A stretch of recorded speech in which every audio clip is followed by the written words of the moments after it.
That being said, Yeah. I wanted to talk about some of the spin-offs that were proposed and whether or not these should even be given any idea. Should even be giving any, thought. Do you mind going into some of these? Sure, So the first one is the 10,000 Ships. Now, for those of you who don't know, 10,000 Ships is a Dornish story. It's about the warrior queen Nymeria, which, if you've seen Game of Thrones, Arya talks about her a little bit in Season 1 and Season 2. And Nymeria takes her people from Essos to Westeros, and they settle in Dorne. I personally think Season 5 fucked up a lot of the fan excitement for the Dornish storyline. The only people who even like the Dornish storyline are book readers. Yeah, and only some book readers. Like a lot of people hit Feast for Crows and were just like turned off by the Dornish story and don't like it. But so it's a select group of book readers that love the Dornish. Yeah. How does someone not read Doran's Fire and Blood revenge speech and the Dornish storyline? Some people get really uncomfortable with the Aerys Oakheart sex scenes, or these characters that they're not familiar with, So it's I don't know. I think a lot of people liked Quentin Martell's story, and that brought people back into the Dornish story. But a lot of times, even people don't even think of Quentin Martell as the Dornish story. They think of Dorne being Aerys Oakheart, Arianne Martell, and Areo Hotah. But yeah,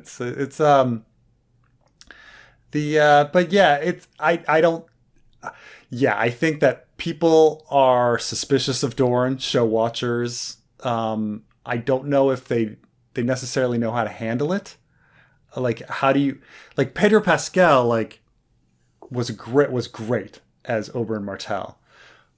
But do you hire, every Dornish person? Do you make, Doran Martell? What do you do? Can everybody pull off Doran? I mean, I'm sorry, Oberyn Martell? Can everybody be an Oberyn?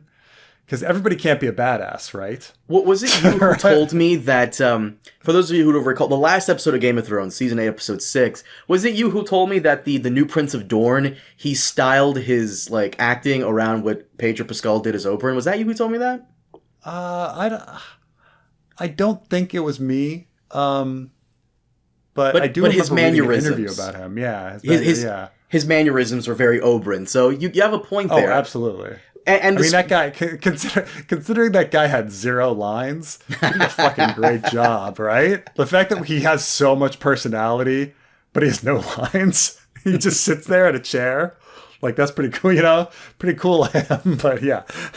Nice jobs, but I don't think now if we're talking about would I love to see a 10,000 Ships story? Of course I would. That would be great. But I think it kind of goes backwards, right? Wouldn't it start with the dragons and then you'd get rid of the dragons as they made it to Dorne? You'd have less excitement as things go on. I don't know. But I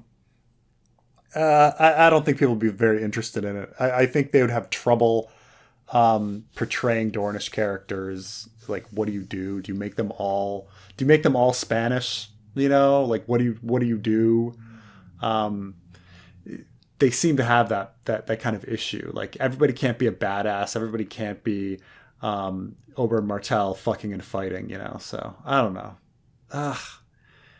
It would make a very good 1-episode story. I had this idea that I think HBO should do, which is an anthology series, of course. For those of you who know me, love anthologies. 7-episode season. Every episode is a different story in the history of Westeros. 7 books, 7 gods. Yeah. So 7 kingdoms, 7 episodes. And 10,000 Ships could be one of them. It'd be a 1-hour thing. Tells the story of Nymeria through the narration. Yeah. You get live actors. I'll tell you why that's difficult. Game of Thrones, model, right, was to get all of this money, and then kind of try to spend as little as possible for most of the episodes, and then just have a freaking all-out cinematic, $50 million episode, and then that everyone would talk about, right? With an anthology, how do you do that? You have to spread the money evenly, right? I guess, yeah. Yeah, so it's a little harder. A little harder to do anthology with. I mean, House of the Dragon, did they... I'm trying to think, like, money-wise, which episodes would have cost more.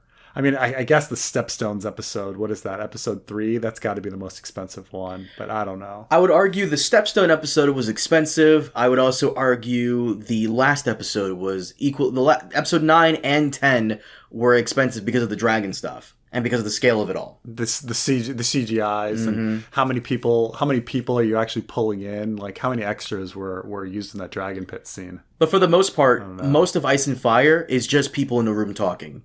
That sounds ridiculously boring, but that's really I feel like that's 80% of what it is.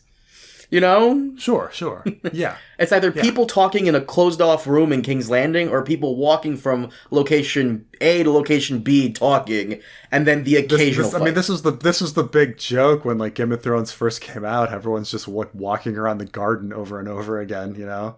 The next one is the Sea Snake, which I think also got shelved because... for those of you who don't know, the Sea Snake is the voyages of Corlys Velaryon. Now, the Velaryons, when we come to House of the Dragon, they're not really discussed much in the Game of Thrones show. They pop up here and there in the books, the Ice and Fire books, but House Velaryon, when we come to House of the Dragon, are one of the wealthiest, if not the wealthiest house in Westeros, partly due to Corlys making these voyages kind of around the world and finding all these treasures and having all these adventures and all this stuff. And I think some people in the audience are going to get on my case for this. I didn't think Corlys was that interesting of a character. I like the performance by Steve Toussaint, but I would argue that Laenor and Laena were kind of more interesting than him.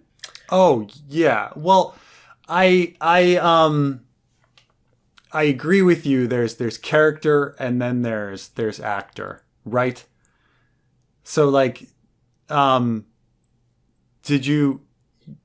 It's like my criticism of Daemon Targaryen. Like, people love Matt Smith and they love Matt Smith's performance, but if you actually look at the character of Daemon Targaryen, he's all over the fucking place. Corlys Velaryon, we all love the performance, but Corlys sits on his butt the entire series. He doesn't do anything cool except walk around with dreadlocks, right? An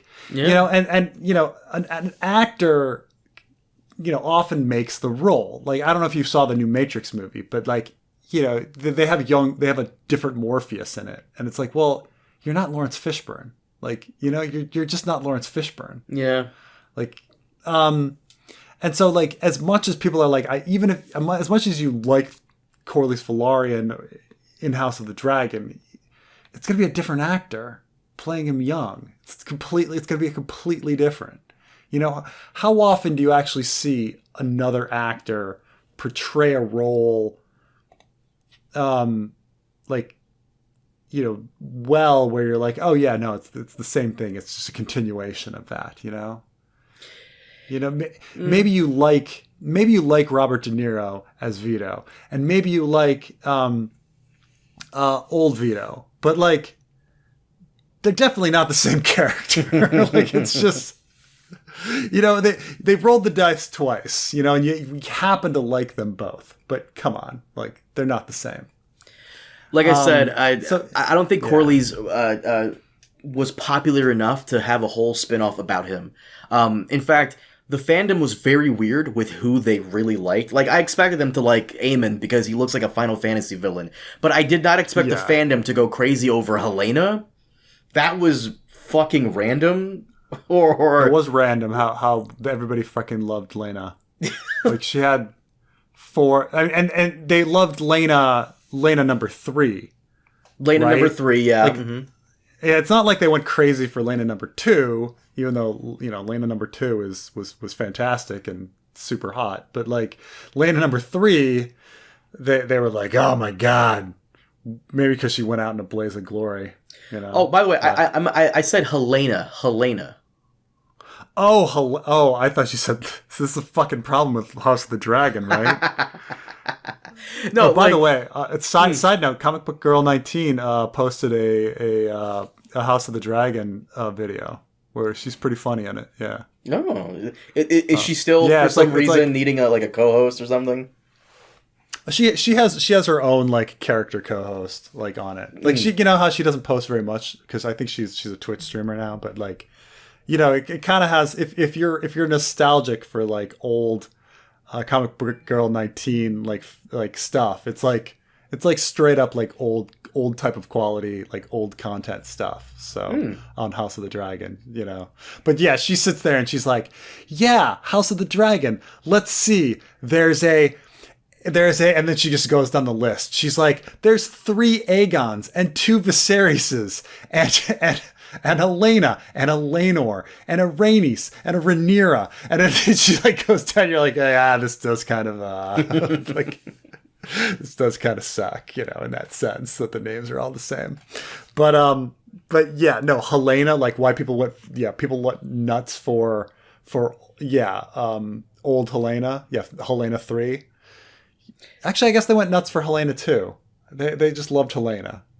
Funny enough as it is, now that we're on the topic of this, I'm sure you would argue that Vaemond was probably more interesting than Corlys in some regards. Oh yeah. Well yeah.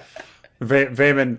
I mean, he had a lot. He was allowed to do more, I suppose. He didn't get more screen time, but he was allowed to do more in that episode 8. So yeah, Vaemond turned out to be freaking awesome. But I mean, pretty interesting. But yeah.